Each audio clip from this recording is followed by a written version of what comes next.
श्री स्वामी समर्थ. जय जय स्वामी समर्थ. गणेश जयंती वर्षातून 3दा साजरी होते. तर ती का होते ह्याच प्रश्नाचं उत्तर आपण इथे शोधणार आहोत. चला तर मग सुरुवात करूया.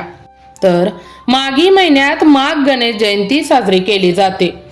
गणेश जयंती म्हणजे काय तर ते आता तुम्हाला सांगायला नको. तर गणेश जयंती म्हणजे आपल्या लाडक्या बाप्पांचा जन्मदिवस म्हणून हा दिवस साजरा केला जातो. पण आजही अनेकांना भाद्रपद महिने गणेश चतुर्थी आणि माघ महिन्यातील गणेश जयंती यातला फरक पटकन कळत नाही.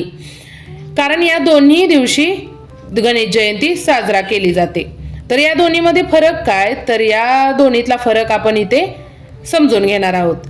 तर त्याआधी तुम्ही जर गणपती बाप्पांचे भक्त असाल तर आपल्याला गणपती बाप्पा मोरया अशी कमेंट जरूर करा.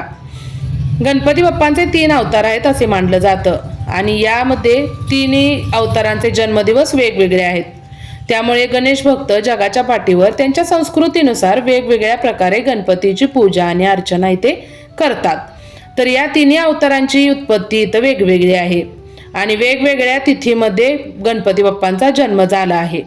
पहिला जन्म हा वैशाख पौर्णिमेला, दुसरा जन्म हा भाद्रपद चतुर्थी, पार्थिव गणेश जन्मदिवस अर्थात 10 दिवस आपण गणपती बसवतो तो दिवस, आणि तिसरं म्हणजे माघ शुक्ल चतुर्थी गणेश जयंती.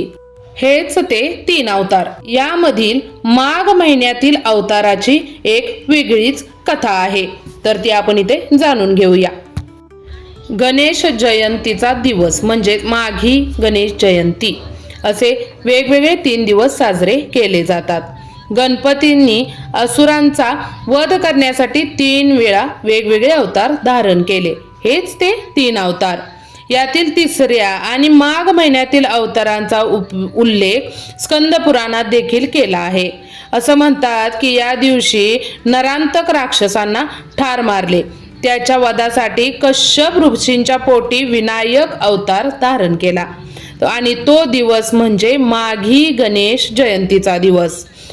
मित्रांनो, गणपती बाप्पांचा जन्मदिवस वर्षातून 3 वेळा वेगवेगळा साजरा होत असला तरी सुद्धा गणेश लहरी पहिल्यांदा पृथ्वीवर आल्या तो दिवस म्हणजे माघे गणेश जयंतीचा दिवस मानलं जातं.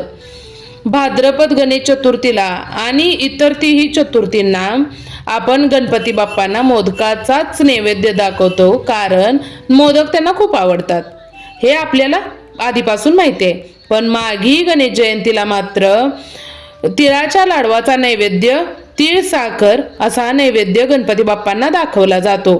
कारण माघी जयंतीला तिलकुंड चतुर्थी देखील म्हटलं जातं आणि म्हणूनच बाप्पांना तिळाचा नैवेद्य दाखवला जातो. पूर्वी घरच्या घरीच माघी जयंती साजरी केली जात होती, पण याला सार्वजनिक स्वरूप देखील प्राप्त व्हायला लागले. आता अनेक ठिकाणी मंडपांमध्ये गणेश मूर्ती आणल्या जातात. पण या दिवशी तुम्ही घरातल्या आपल्या देवघरातील मूर्तीची पूजा तुम्ही आवर्जून करू शकता. या दिवशी तुम्हाला अथर्व शीर्ष पठण करायचं आहे किंवा गणपती स्तोत्र करायचं आहे. हे तुम्ही आवर्जून 21 वेळा करा.